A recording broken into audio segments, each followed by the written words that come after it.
Boise State intramural sports have begun, and a new ballot measure to expand Medicaid was endorsed. Also, I went and got a further look at the new Albertsons over there on Broadway to see why it's so fantastic. And later, we're going to send it on over to Cole Young with your sports update. These stories and more are coming up next on your Boise State Newsline for the week of September 6th, 2018.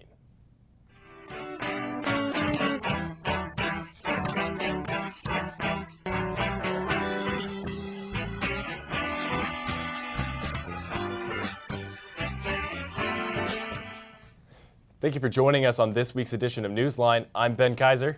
And I'm Doug Mason. Well, I visited the new Albertsons over there on Broadway and spoke with the manager to see why it's so great. Let's see what I got. For those that may remember, this Albertsons, it used to look a little bit different. But now, after 1 year of construction, they've changed this regular store into a one-stop shop experience. This Albertsons up here on Broadway, which some are calling a superstore, has attributes that other stores don't really have to offer, including a pizza and burger bar and thousands of local products, one of which is actually some raw honey, which some might say is causing quite the buzz. As big of a project as this was, it is no secret that it has affected the entire community. This store has had a huge impact on the community. We get shoppers from McCall, we get shoppers from Nampa, Caldwell, and they come to see it because it's a one-stop shop. You can come here for breakfast. You can get a fresh baked croissant with eggs and bacon in it in the bakery in the morning. You can have lunch here with chef-prepared meals. You can spend an hour walking up and down the international aisle. We've got Italian, French, Spanish foods that are in no other stores. And then you can come here and have dinner and drink and settle down at night and listen to a band on the weekends. After shopping around, many patrons used this view as a means of a progress report from the once single-level store we all used to know. As fall quickly approaches, it's not just the BSU football games that have got people fired up, it's this new Albertsons up here on Broadway. Hey, but don't take my word for it. Come out for yourself. Take a look. Now, Doug, I've actually been out to that new Albertsons too, and it's pretty incredible. Isn't it cool? Some of the stuff they have going on over there in that grill is pretty tasty, actually. It's big. So as the fall semester rolls around, Boise State's Recreation Center has intramural sports for students looking for competition. This season, 15 sports are offered, with an additional 14 sports taking place in the spring. Over 2,000 students participated in intramurals on campus last year, and that number is expected to grow as more sports and opportunities are added. An additional incentive for campus residents has been created this year, as the recreation program has partnered with Boise State Housing. Any team that consists of all on-campus residents will have their team fee waived. Instead of paying $50 and $60, students can participate in intramurals free. For the teams that have more experience than others, the Recreation Center has different leagues set up based on skill and competitiveness. Orange leagues lean toward the recreational side, for students looking to go out there and meet people while having fun, while blue leagues are typically for athletes looking for a higher level of play.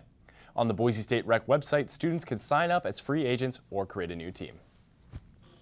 That's really cool how they implemented that new system, where if you're living on campus, you can play for free. 100%. I have a sister here now who's worried about paying to play, so I'm definitely going to let her know what's going on. You gotta. You definitely gotta. Right on. Well, looks like it's that time of year again. The skies of Boise opened up to the unique and brightly colored spirit of the Boise Balloon Classic. Hosted in Ann Morrison Park, hundreds of people gathered in anticipation to see the hot air balloons taking off, as reported by David Colley. Though this was the 28th year, the event has taken place in the park for the last 44 years. That's a lot.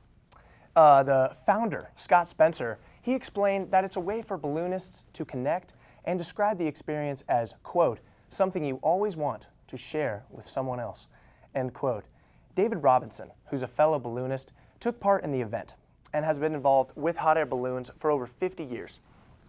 He visits many cities, and he says the Classic is different than all the other events because of the amount of balloons.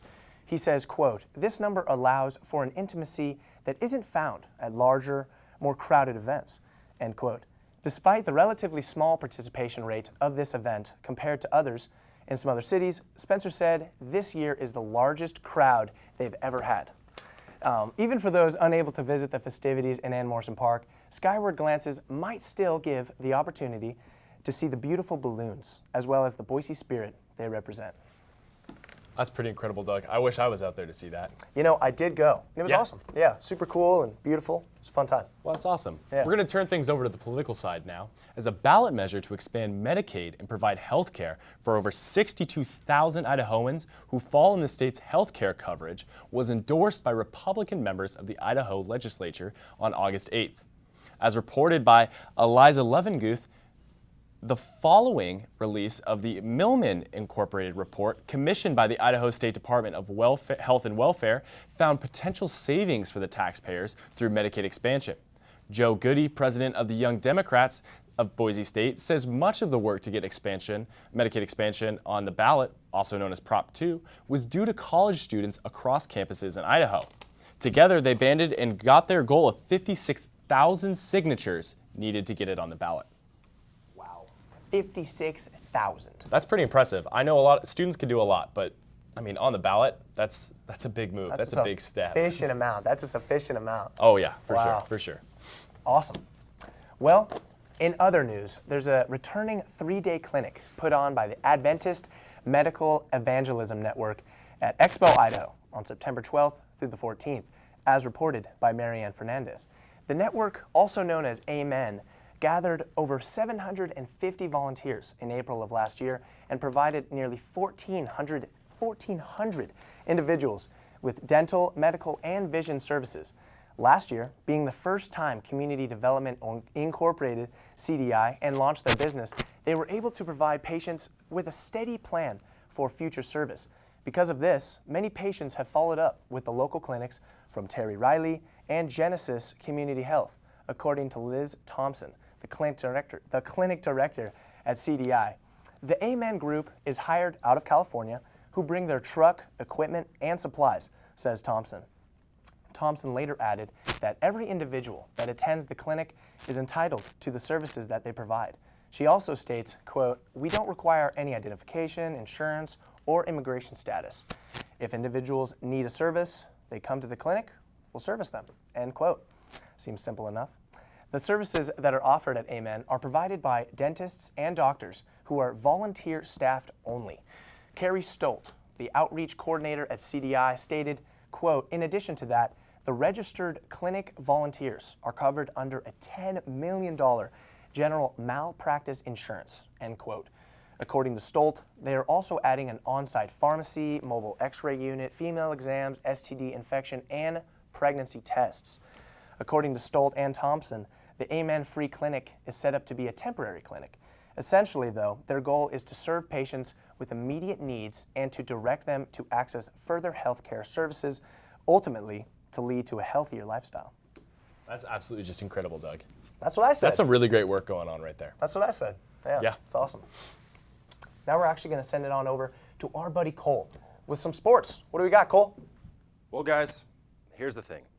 If a statement needed to be made to the rest of the nation that Boise State was the best Group of 5 team in the country, then this past Saturday was plenty, as the Broncos dominated all facets of the game on their way to a 56-20 drubbing of Troy University.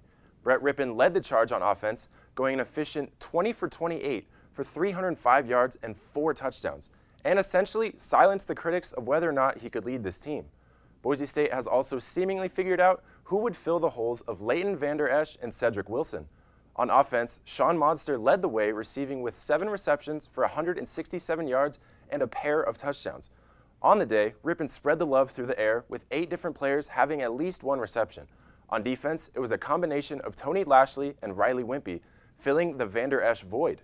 But the star of the day on the defensive side of the ball was senior captain Tyler Horton. He had not 1, but 2 scoop and score fumble recoveries for touchdowns on the day, the second of which sealed the game.